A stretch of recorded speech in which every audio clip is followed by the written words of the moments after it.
Bonjour, nous allons continuer la révision sur la réduction des endomorphismes et on va vous proposer aujourd'hui un exercice très important et très classique, c'est la décomposition de Danforth d'un endomorphisme U. Donc je vais vous lire l'énoncé. Soit U un endomorphisme de E avec E un C espace vectoriel de dimension finie. Justifiez que E s'écrit comme somme directe de sous-espace E1, E2, E1, avec U de EI est inclus dans EI, c'est-à-dire que I stabilise chaque sous-espace vectoriel EI, et que II, qui est la restriction de U à chaque EI, est une homothétie, s'écrit comme la somme d'une homothétie, c'est-à-dire que II s'écrit comme la somme de lambda I, identité de EI, plus NI. Avec NI, un endomorphisme nilpotent. Deuxièmement, on déduit que U s'écrit comme la somme d'un endomorphisme T, diagonalisable plutôt, plus N, endomorphisme qui est nilpotent, avec N, un endomorphisme nilpotent, est tel que D et N commutent. La troisième question, on demande de montrer l'unicité de la décomposition de la question 2. C'est-à-dire que la décomposition U égale à D plus N avec D diagonalisable et N nilpotent, tel que D rond N égale à N rond D, est une décomposition unique. Donc, vous devez réfléchir beaucoup à cet exercice avant de voir la correction. C'est vraiment un exercice très, très intéressant. Donc, avant de passer à la correction. Donc, on va passer à la correction de la première question.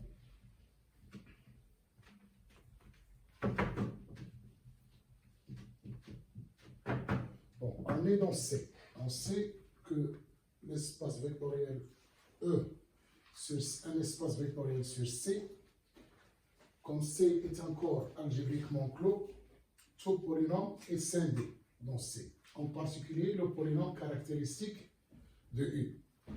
Donc, si je note xi de U, le polynôme caractéristique de U, il est égal à un produit, bien sûr, de x moins lambda i à la puissance mi, i allant de 1 jusqu'à r. Donc, ça veut dire exactement que le polynôme caractéristique est scindé. Avec bien sûr mi, l'ordre de multiplicité de la racine de la valeur propre lambda i dans le polynôme caractéristique. Et bien sûr ici, les lambda i sont toutes distinctes, c'est-à-dire que quel que soit ij, avec i différent de j, lambda i est différent de lambda j. Donc, si je considère les polynômes x moins lambda 1 à la puissance n1, ou bien les polynômes x moins lambda i, mi, avec le polynôme x moins lambda j, mj, quel que soit ij distinct, bien sûr, quel que soit i différent de j, ces deux polynômes sont premiers entre eux. C'est-à-dire que x moins lambda i à la puissance mi, le PGCD avec x moins lambda j, mj, est égal à 1. Et ici, on va appliquer le théorème du noyau. Comme on sait que le polynôme caractéristique est un polynôme annihilateur de U, donc je vais effacer aussi cette partie-là pour continuer la correction. C'est le théorème de Cayley-Hamilton. Donc, xi de U égale à 0. Ça, c'est d'après le théorème de Cayley-Hamilton.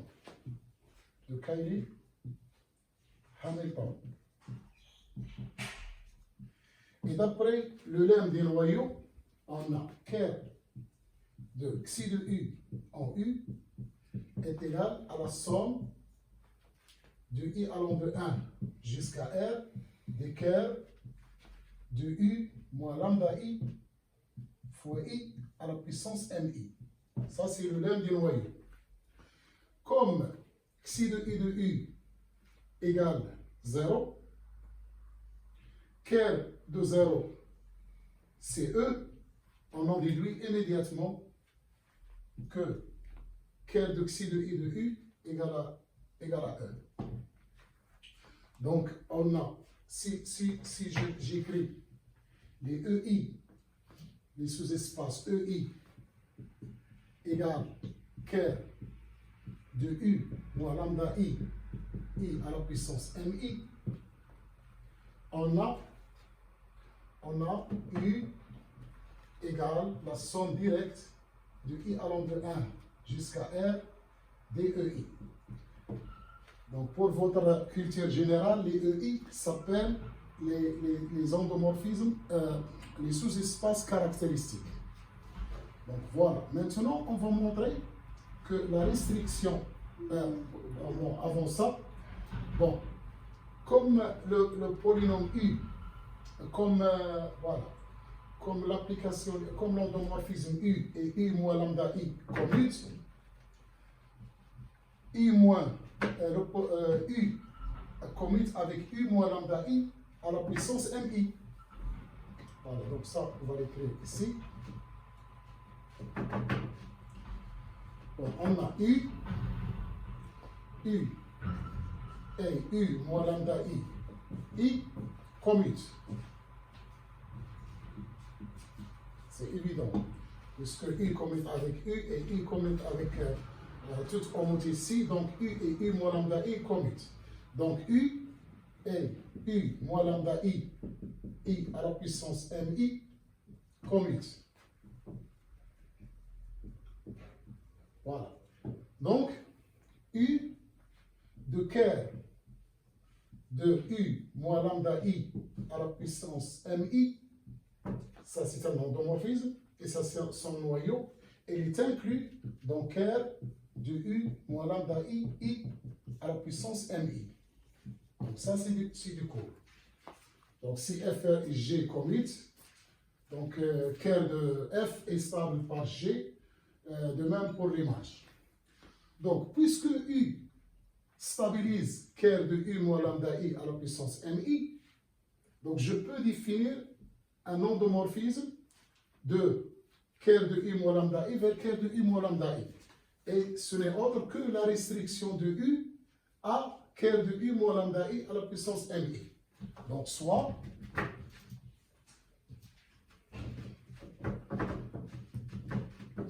UI,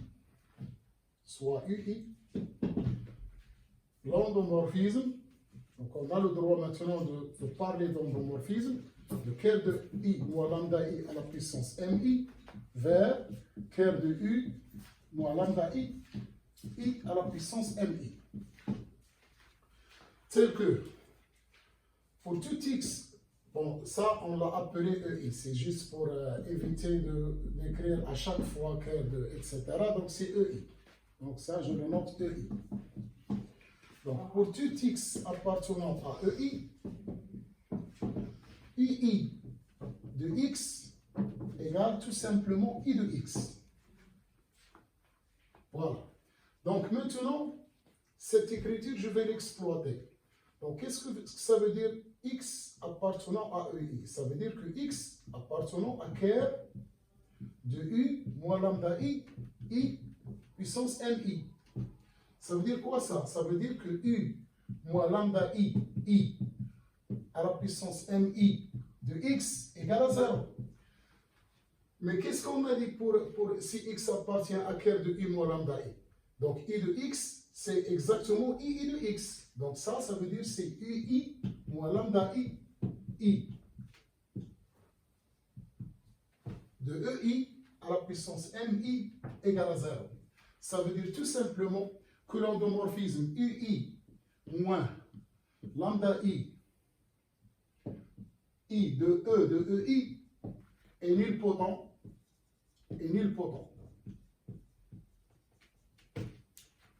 Donc je peux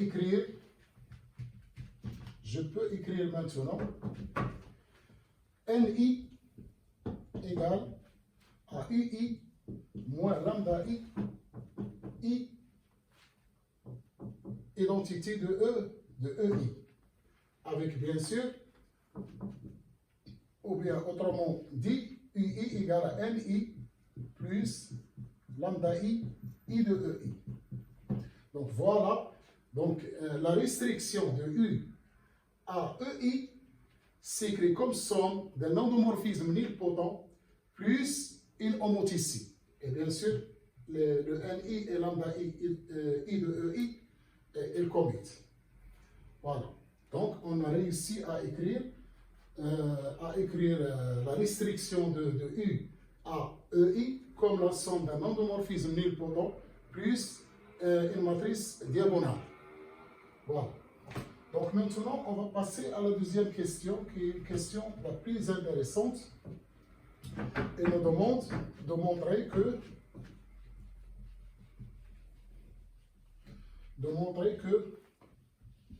U s'écrit comme une matrice diagonalisable, puis une matrice nilpotente, telle que D rang N égale à N rang D.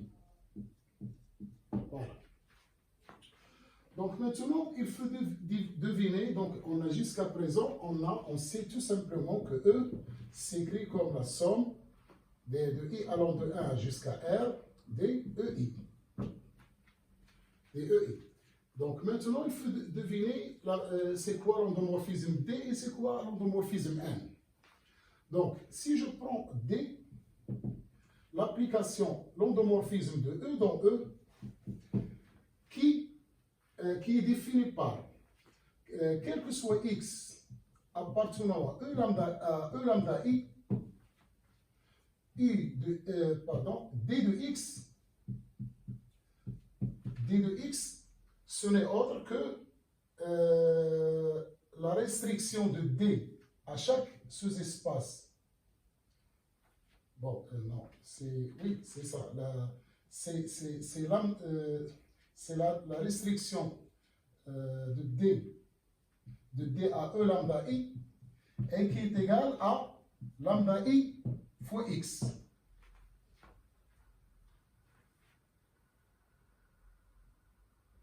C'est-à-dire, si je prends X quel que soit X appartient à E, et je définis l'endomorphisme D tel que si X appartient à E lambda I, D de X, ce n'est autre que lambda I de X. Donc ça, c'est bien un endomorphisme. Parce que X s'écrit comme somme des sommes de XI, avec chaque XI appartient à appartient à EI. Donc D est bien un endomorphisme. Et la même chose, je définis D, M, l'endomorphisme de E dans E, tel que quel que soit X appartenant à E, lambda I, M de X, ce n'est autre que NI, comme c'est NI de X. Voilà.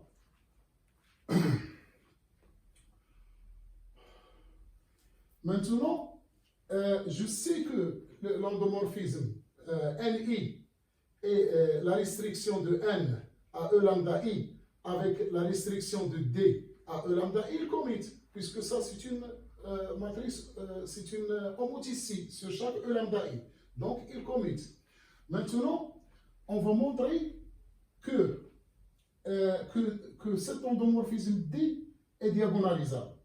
Donc, si on prend une base B qui est égale à B1, union B2, union jusqu'à BR, avec BI, base de E lambda I. Voilà, on va écrire ça avec B,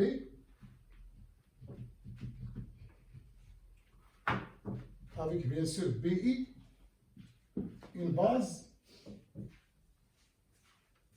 de E lambda I. Et je vais écrire la matrice de D dans cette base. Donc, si je prends un vecteur, par exemple, EI, quel que soit EI appartenant à BI, par définition de D, D de EI, c'est quoi? D de EI, c'est lambda I, EI. Voilà. Donc, et si je vais écrire, bien sûr, la matrice de D dans cette base-là, j'aurai D de E1, c'est lambda 1, E1. D de E2, par exemple, c'est ici des 0, des 0. jusqu'à le nombre des éléments de la base B1, par exemple, D de E2, c'est lambda 1, E2, donc c'est 0, lambda 1, et après ici des 0, avec ici le nombre d'éléments qu'il y a dans la base B1, et ainsi de suite. Donc, on aura bien sûr une matrice jusqu'à lambda R. On aura bien sûr une matrice qui est diagonale. Donc, la matrice de D dans cette base, qui est la réunion des bases DE lambda I, est une matrice diagonale. Donc, ça veut dire exactement que D est diagonalisable. D est diagonalisable. Voilà. Donc, on a réussi à montrer que D égale, et bien sûr, D égale à N plus, non, pardon, que U égale à D plus N, avec N nilpotent. Maintenant, il faut montrer plutôt que N est nilpotent. Donc, qu'est-ce qu'on a dit? On a dit que N, il est défini comme étant sur chaque E lambda I, N de X égale à NI de X. Et je sais que les NI sont nilpotents sur chaque sous-espace caractéristique E lambda I. Donc je sais par exemple sur l'espace E lambda 1, j'ai N1 à la puissance M1 égale à 0. J'ai, c'est pas N1. Oui, N de X, voilà, N de X c'est NI de X, etc. Donc, si je prends M égale max de MI, si je prends M égale max de MI, et je vais essayer de calculer N à la puissance M. N à la puissance M, par exemple, d'un élément X1, tel que X1 appartenant à E lambda 1. Et sous espace caractéristique E lambda 1. Donc ça c'est juste pour vous expliquer pourquoi l'endomorphisme N est nilpotent. Donc si je prends M qui est le max des MI. Parce que c'est nilpotent, oui. Donc N à la puissance M de X1, ce n'est autre que NI à la puissance M de X1. Ce n'est que N1 plutôt. Ce n'est que N1 à la puissance M de X1. Mais c'est quoi ça? Ça c'est N1. On a dit que M c'est le max des MI. Donc c'est N à la puissance M1 plus L. Puisque je peux trouver ML tel que L, M égale à M1 plus L. Et en X1. Et ça bien sûr, ce n'est autre que N1 à la puissance M1. Rond N1, c'est pas rond, appliqué en N1 à la puissance N de X, comme N1 comme est avec N1, donc c'est N1 à la puissance L de N1, M1 de X. Et je sais que N1, M1 de X égale à 0.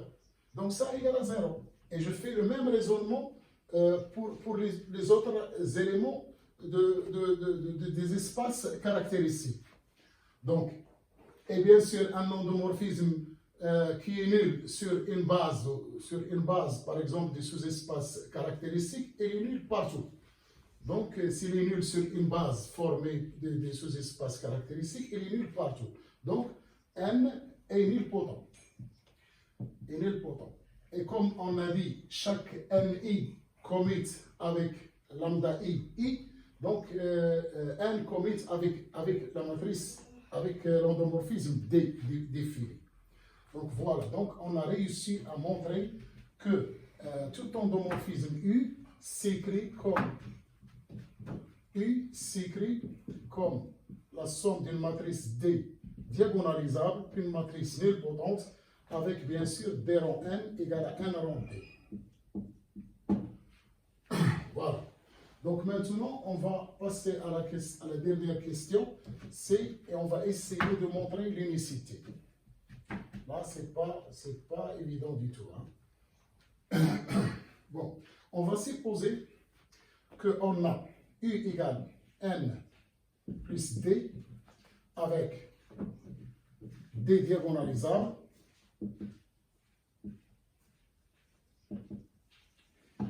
et n nilpotent tel que n rang D égale à D rang n. On suppose qu'il existe une deuxième écriture de U sous cette forme, c'est-à-dire que U égale à N1 plus D1 avec la même chose, D1 diagonalisable N1 nilpotent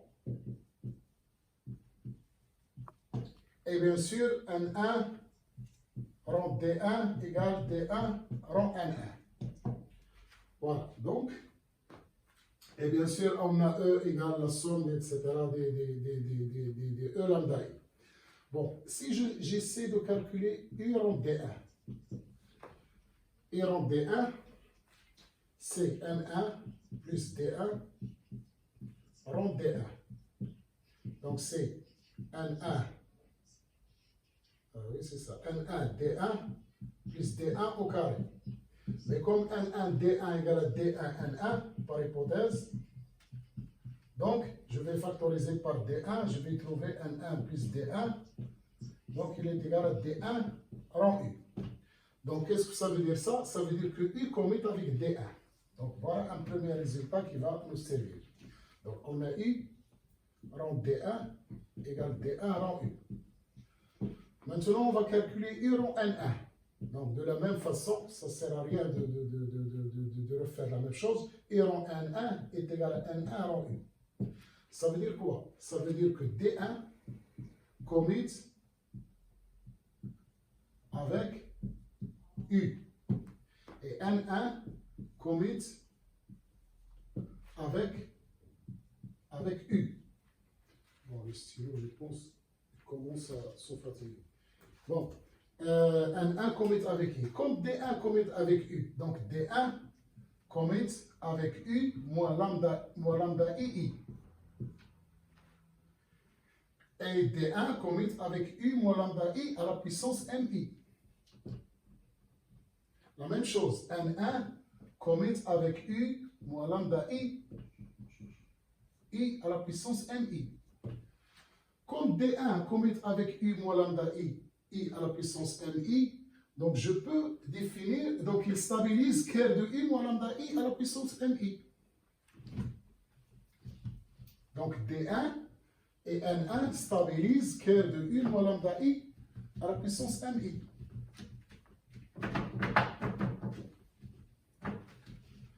Donc D1 appliqué à E lambda I, il est inclus dans E lambda I. Et N1 de E lambda I, il est inclus dans E lambda I. Donc, je peux définir un endomorphisme que j'appelle D1I, qui est la restriction de D1 à E lambda I. Donc, D1I est un endomorphisme, qui est la restriction de D1 à E lambda I. Et N1I, qui est la restriction de N1 à E lambda I. J'ai le droit de faire ça. Donc, on va voir qu'est-ce qu'elle va donner. Maintenant, on sait que D1 est diagonalisable.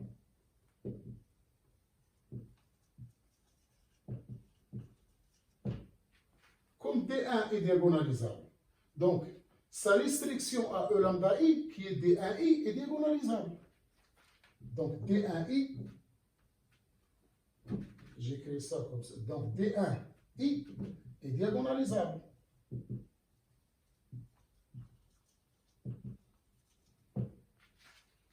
Donc D1I est diagonalisable. Si je prends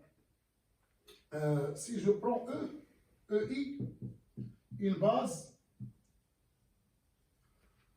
de kerr de U moins lambda I, identité de lambda I à la puissance MI,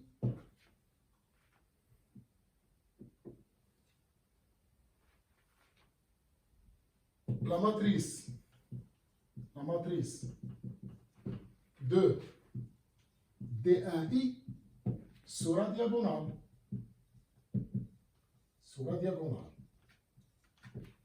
Voilà. Le but de ça, donc pour essayer de vous expliquer, le but de ça, c'est que je vais essayer, en fin de compte, de montrer que N1 moins N est une matrice nilpotente diagonalisable. Parce que qu'est-ce que je veux en fin de compte? Je veux montrer que N1 égale à N. Et si N1 égale à N, cela implique que D1 égale à D. Donc, on a hélicité de la composition. Donc, l'idée, c'est d'arriver à montrer que N1 moins N est une matrice nilpotente et diagonalisable.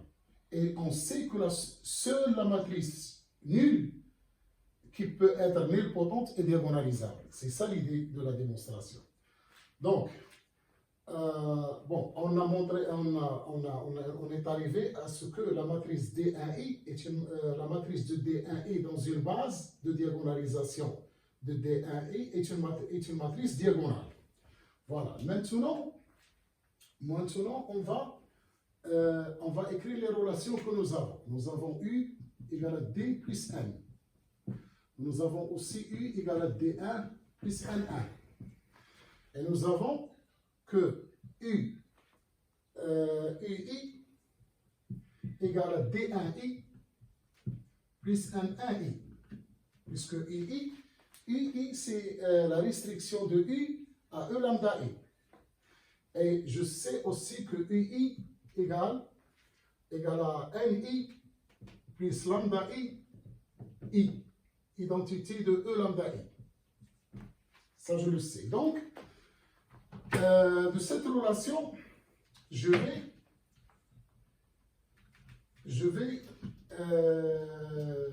trouver que, bon, D1, que D1i, c'est si long que c'est. Bon, c'est pas grave.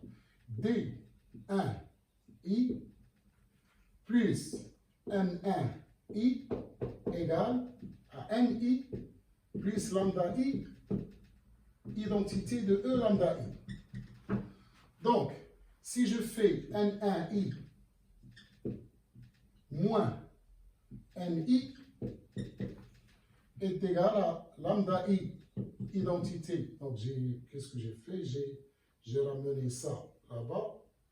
Voilà, est égal à I lambda I, identité de E lambda I, moins D1i. Voilà l'idée.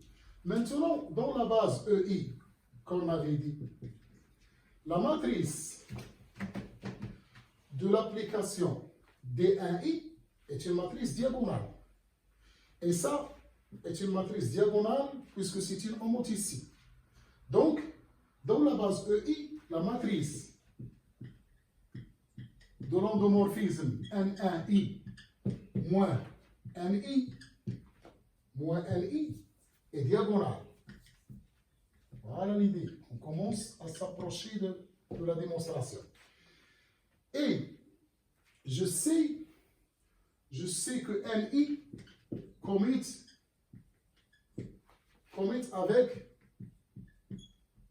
avec UI. Donc, N1i commute avec NI. Ça, vous pouvez le vérifier, c'est très facile. Donc, maintenant, si la dimension de E lambda I égale à P, par exemple, si la dimension de E lambda I égale à P, donc je sais que NI, puisque c'est nilpotent, NI à la puissance P égale à 0. Et la même chose, N1 I à la puissance P égale à 0. Donc, si je considère N1I moins NI à la puissance de P, je vais trouver que c'est 0. Donc ça, c'est facile de faire par la formule de binôme de Newton. Hein. C'est N1I, CKI ou quelque chose. Oui, C 2PK, K allant de 0 jusqu'à 2P, N1I à la puissance 2P moins K, fois Ni à la puissance K. Donc si K, par exemple, si K il est inférieur strictement ou égal à P, j'ai ça qui est nul. Si K est supérieur à P, j'ai ça qui est nul. Donc ça est nul.